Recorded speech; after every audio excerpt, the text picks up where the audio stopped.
Hürmetli vatandaş, bugünkü leksiyalarımızı başlayımız. Leksiyarısı da hazırız. Washington'da sözleyimiz. Bugünkü ıslahı 2022 yıl 7. ayının 2. günü. Bugün endi vaziyetini koyup duraylı. Hati ögüllükçe yani 7. ayının 4. günü. Amerika Qo'shma Shtatları Davlat Qurg'onligining yani müstakillik bekorligining 246 yilligi munosabati bilan biz butun mamlakat yoki Amerika Qo'shma Shtatlarida Amerika xalqi bu kunni qanday xotirlagan bo'lsa, biz ham shu xotirlashga shu tariqada qatnashib, bu Amerika bu davlat qurg'onligining 246 yılligini hatırlayımız vatandaşlar. Bugünkü mavzu mundaq oldu. Amerika Qo'shma Shtatları davlati mustaqilligining 246 yilligini hatırlash kunlarida erkinlik ve adaletni qaytadan qo'g'dash mavzuliq maqola 7. ayının 2. günü Cumhuriyet Nazar Torbeti e'lon qilindi. Avtori Shavran. 7. ayının 4. günü Amerika Qo'shma Shtatları davlat qurulganligining yoki mustaqillik bekorligining 246 yillik xotir kunidir. Amerika Yoshlar Fondi jamiyatining raisi Scott Walker Uyg'unish madaniyatini rad qilish barliq kishilarning erkinligi ve adaletni bor kuch bilan himoya qilish to'g'risida murojaat e'lon qildi. Uyg'unish madaniyati degan nimani ko'z tutdi, men buni tushunmadim. Kechiringlar vatandoshlar, jumla shundoq ekan. Walker yozgan maqolasida mundaq ko'rsatdi. Bizning ajdodlarimiz mustaqillik kitobnomasida qayd qilgan kishini qoyil qiladigan so'z iboralarda Amerikaning va'dasini nihoyat ro'shan va aniq ifodaladi. Biz bu haqiqatlarni hamma odam tug'ilish bilan barobar, ya'ni hamma odam tug'ilish bilan barobar yaratquchi egasi tarafidan bu odamlarga tartib olg'ili bo'lmaydigan huquqlar, ya'ni hayotlik huquqi, erkinlik huquqi, baxt qo'g'lishish, yana baxtga izlanish huquqi qatorli huquqlarni bergan. Bu hammaga ma'lum huquqlardir. Bu hammaga ma'lum haqiqatlardir. Bu huquqlarni kapolatga ega qilish uchun kishilar hukumat tashkillagan. Hükümetning normal huquqiy fuqarolarning qo'shilishi bilan berilgan huquqdir. Bizning davlatimiz mana shundoq, ya'ni Amerika Qo'shma Shtatlari aqliy ideyalar ustiga qurilgan davlatdir.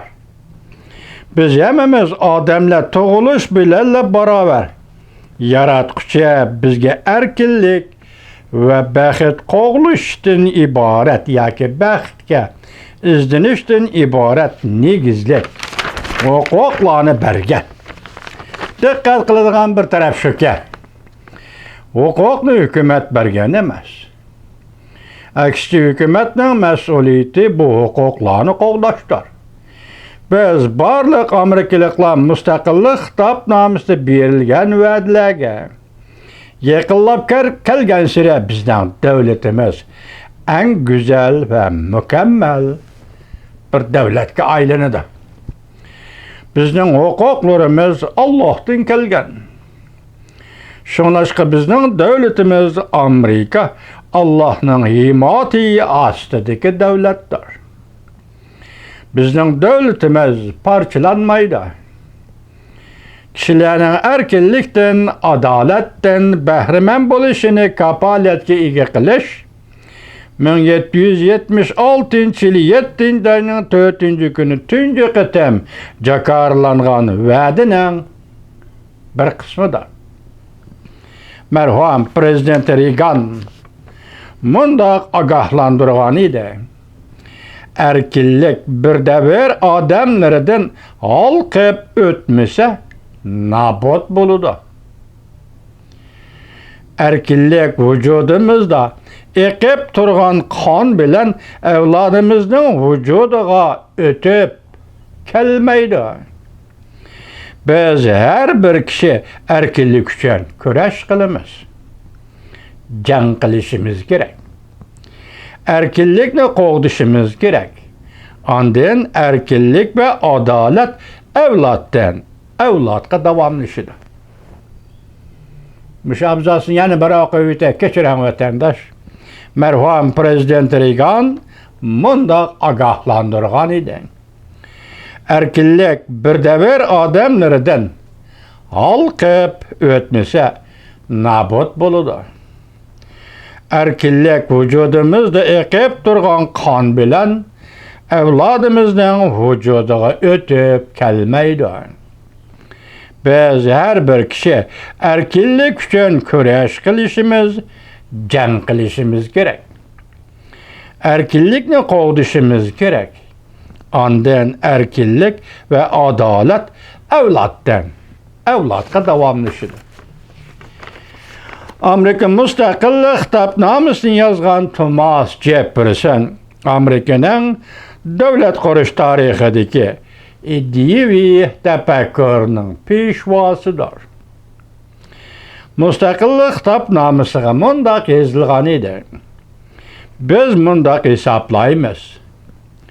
Tüvendeki paketler mukaddesdir, belki inkar kılgılı olmaydı. İnsanlar doğuluş bilenle beraber belki özüge hoca, belki özüge hocayındır. Ademle beraberdir. Belki başkalarına ötünüp belgili olmaydıgan hukuklara erişkendir. Mesela Allah tarafından erişkendir. Devamını anlayışçıdır.